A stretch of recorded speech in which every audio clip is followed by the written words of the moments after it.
Be proud of yourself. So as she said, my name is Sasha Sonia Wengler. The Sonia comes from the movie Red Sonja. It's one of my favorite movies. Brigitte Nielsen's a very beautiful woman. She's very statuesque. I've always liked that movie, not just because of the movie, but I just love that movie. And that movie stuck with me ever since I was about 8 years old. So I carried the word Sonia all my life, but never was called by that name. My given born name was Nathaniel Coleridge. I'm proud of who I came from. I'm proud of who I was. But now I'm even more proud of who I'm going to be and who I am now. So you always have to remember where you came from, because who you came from, which I came from my mom. I came out of there. And I love my mom. And my mom is my rock. If anybody knows me, my mom is my soul support system. Like, she is there for me and she listens to everything. And I think she knows more about a lot of things about me than most people. Probably more than my husband, who I've been with for 14 years now. My gender identity is, I came from a time of the words of she, about, she, her, him, all those pronouns and everything. I came from a time of not doing that. Remember, I'm 46 years old. So in 1976, when I was born, growing up as an 80s baby and a 90s baby, we really didn't have pronouns. Those weren't discussed. Of course, there was no MySpace, there was no Facebook, there was none of that going on. So everything is readily available. Unlike when we grew up, if you know me and you know that age group, we didn't have instant gratification. It was not there. So we had to Pony Express everything, you know. So with that being said, I do identify as she. I do live my life as a woman, but it's just this makeup and a stage persona of Sasha Taylor Lord is an extension of who I am every day. It's not who I am all the time. I'm a performer on stage, but when I'm doing my job, which I work at Beat AIDS, which is a nonprofit agency here, I've been there for 6 years in October. I'm very happy to say that now I am a supervisor there, but I am still a linkage person and still a tester, because I believe that no matter what position I am in, I am no better than anybody else, that I can still step outside on those hot streets, in those cold streets, and still find people that need help. Because there's lots of people probably underneath this bridge over here that need our help, and that's what we need to do. Never forget where you came from, exactly, even in your job. So I also own my own nonprofit, and I'll get to that in a minute. So that is my occupation, but I have another occupation as well. That's gonna be what I'm gonna be proud of. Where did I come from? So I said I came from my mom, so yes I did. Came from my mom and dad. I was born in Tacoma, Washington, on Madigan Army Base, so I'm an Army brat. And I've lived Oklahoma, California, Florida, Denmark. I've lived all over the place with my parents. And my parents and we grew up with a lot of animals, so that's gonna be something else I'll talk about in a minute.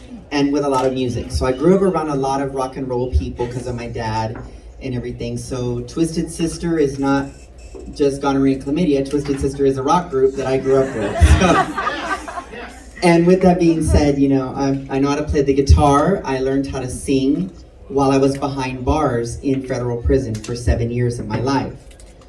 I went there when the judge told me I was going to go to a men's prison, which we discussed going to a female prison, but I would be locked up in a room 24/7. I said, well, we're not going to do that because I'm a free spirit. I got to be out there. And he said, okay, it might be a problem. I said, well, we'll see. So I went to federal prison. A friend of mine, Mark Hernandez, and several of my coworkers in 2008 drove all the way up with my family and dumped me off at federal Beaumont prison, the worst prison in the system. It's known as Bloody Beaumont because pretty much somebody dies there every week or gets murdered.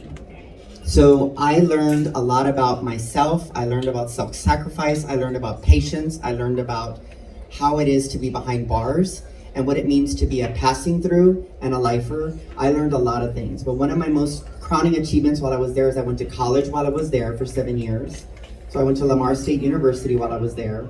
I sold paintings and drawings while I was there. Lady Gaga bought one of my paintings.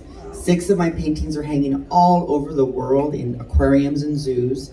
They did this program, which is an LGBTQ youth program that catered to people who were artistic to sell their art and get the money put on their books. So you could just imagine when Lady Gaga sent me a letter and then I got money on my books. You know, I was like, ah! Of course, she sent tickets and everything in my mom's house, and I was like, well, I guess you can go because I'm not gonna be there, you know? So that was one thing, and then of course I played in 2 bands, and I was the lead singer and the guitarist, so a murderer to help me play the guitar, and he taught me. And I learned about his story. I was surrounded by so many different people behind bars. And I share this story about being behind bars because I tell my probation officer from the parole office downtown, the federal office, I love calling Miss Tate and telling her all the good things that have happened in the past 8 years that I've been home. Buying a home, buying a car are great things. They're fantastic achievements, but they're materialistic things. The only thing I'm gonna be able to take home with me or take to me with the grave is my memories of everything that I've done. But everything that I left behind, I hope I leave a mark while I'm here. And I think I have. Because there's a lot of people who know who I am and know that I'm very narcissistic, and I'm so sorry. But there's degrees of narcissicity. There's degrees of it. And degrees of humbleness. Because you should be recognized for every single achievement that you do. If you don't have a family to support you, if you don't have friends who support you, sometimes your friend is your family, your coworkers are your family, and that may be all you have. But when they tell you something that you did this good, grow on that, feed on that, because that's something you may not hear again. So that's something that you know you've achieved. So if you think you've never achieved anything in this world, all the stuff that I've done doesn't amount to a hill of beans when you've gone through life thinking you've never achieved something, and then someone steps in and says you have, even if it means coming out, because that's a big achievement. As far as my name change, I got my name changed. My husband did not know. I went to all the office meetings and everything, got the paperwork done through Pride Center. Thank you, Pride Center of San Antonio, for helping me do this. Woo woo! And Our Lady of the Lake University. So it was all done for free. I'm like so excited because I know how much it can cost. And so then we went up to Austin. My husband went with me, went in front of the judge, and the judge was like, was doing the paperwork, and then he says, okay, you're officially Sasha Sonia Wengler, which Wengler is my husband's last name. And we've been together for 14 years. So he didn't know I was gonna change my last name to his last name, so I turned and looked at him, and the judge was like, is that okay with you? I'm like, it better be, because it's not gonna change, it's already on the paper. So getting married on paper is that right there. It's there. We're together. You know, having a ceremony would be great and all that kind of stuff, but we're good, okay? Let's see. What was your understanding of sexual orientation and gender identity as a child? Well, as a child, growing up, real quick, I can remember ever since I was 8 years old, I did this picture, my mom has it of me, and I'm on the front porch going like this. And my mom was like, he likes animals, likes fashion. My mom works in retail. She sells cosmetics and jewelry, cosmetics from Elizabeth Arden. So I would go steal all of her cosmetics and make a store in my bedroom. So when she'd come home from work, I tell her, you gotta purchase these things back in order to have them.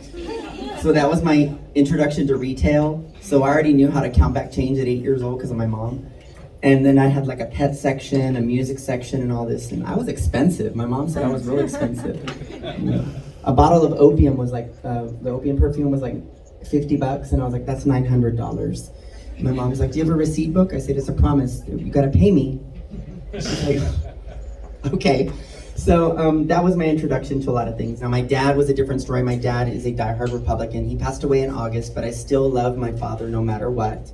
He was in the Army, fought in Vietnam War, all that kind of stuff. He was a jumper and all that. He'd jump out of helicopters. My dad and I had a very separated relationship. He was over there, he liked all my accomplishments, he liked that I loved rock music, he liked that I loved art and fishing and birds and all that kind of stuff, but my dad did not understand what was going on. And when he walked in the room and saw me with my boyfriend in high school and opened my bedroom door and said, oh, and I was like, God, that was embarrassing. And then my boyfriend left, and this is back in 1994. So then my dad left out of the house and he came back, and then I came into the living room, my dad had a big grin on his face. And I said, what's up? And he said, I knew. That's you, you know, I guess. So he was very matter of fact. He never really said anything. He never called me any derogatory names, thank God. We didn't have that kind of relationship. But I know when this happened, when Sasha became an entity and came out that closet, because I had to come out again, my dad and I got into the car one day, and he like really roughly was like poking my chest, and he said, are those yours? And I'm like, yes, that hurts. Those are a part of me. I probably pay for them. Ouch. And my dad was very abrasive at that point, and I knew that there was a problem. So I said, okay, well, we'll see what happens. So before my dad passed away in August, I didn't see my dad for probably a good 3 years. So we had degrees of separation, and there was no anything. And now I'm going through all that stuff when your dad passes away, or your family member passes away. But we still honor my dad. Now my mom has remarried. She married. I love my new dad. My new dad, Mr. Joe Rodriguez, is freaking awesome. So he's been a part of my life and been like that solid rock on the dad point of view since he's probably been with my mom for like 20-something years. So they were together for a long time. So I came out. That experience was really crazy. I do want to share with y'all an experience about being in the Pride Parade. I was in a Pride Parade on the last year when they got to use the route for the Flambeau and Battle Flowers Parade, when we used to go in front of the Alamo. Right before the year that they closed that street, like they decided no more driving in front of the Alamo, and they still had the parades going through there. So I have photos of me going past the cenotaph downtown, and I'm in a car, with other drag individuals. I wasn't drag at that time, I didn't feel that way. And then we did that. So it was really awesome to be able to do that and drive in front of the Alamo and have that experience. Hopefully maybe we can do that again one day, and it'll be that big because we have one of the biggest Pride parades. So, yeah. I am a multi-title holder. I'm a former Miss Gay Universe. I'm a former Miss San Antonio Survey. I'm a former Miss Corpus Christi Latina. I'm a former many things. I've won a lot of titles. Former Trans Person of the Year in 2020. Been focused on magazines and everything. So there's a lot of accomplishments that I've gotten done, and I don't think that I ever would have done them if I wasn't trans and I didn't work in the field that I'm in. Because I love saving lives. Every day is an experience. Every day is an enormous capacity of learning more about myself and learning about people that I come across and getting them engaged in care and identifying people who are living with HIV and getting them medication within 2 days, like that. You're going to start medication and bam, you're going to be in care. So those are some other things. Already did that. Okay, real quick. Proudest moment of my life. I am the only trans Latina owned nonprofit animal rescue in Texas. Midgard Animal Rescue and Sanctuary, which is located over there by SeaWorld, in the Heritage Subdivision. We're small, but we have 376 animals in our care. We have dogs, but we don't take in dogs or cats. I just want to throw this in there. But we have a lot of parrots, a lot of rabbits, chinchillas, doves, quails, ducks, chickens, lizards of all kinds, tortoises, turtles, fish, all those kind of animals. So we take in the animals that nobody else can take in, because there's lots of dogs and cat rescues out there. So I look at it in this aspect. My animals are like trans folk, because there's nowhere for some of us to go.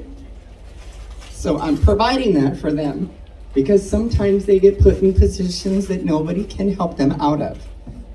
So that's what I'd be, that catalyst person to do that for them. And every ounce of money comes out of my husband's and my pocket to take care of them. So I look at all 376 of my animals that have been a rescue or a surrender as a trans person, no matter what color, just a trans person who needs us. Unfortunately, I am what they call a rescue failure, because literally those animals never get rehomed. So I keep a lot of them, but I try my best. But that's something that I really it just hit me a lot right now, that's exactly what I do, and that's why I do it. So with that being said, I thank y'all for y'all's time and everything that y'all do for the community, and happy Pride.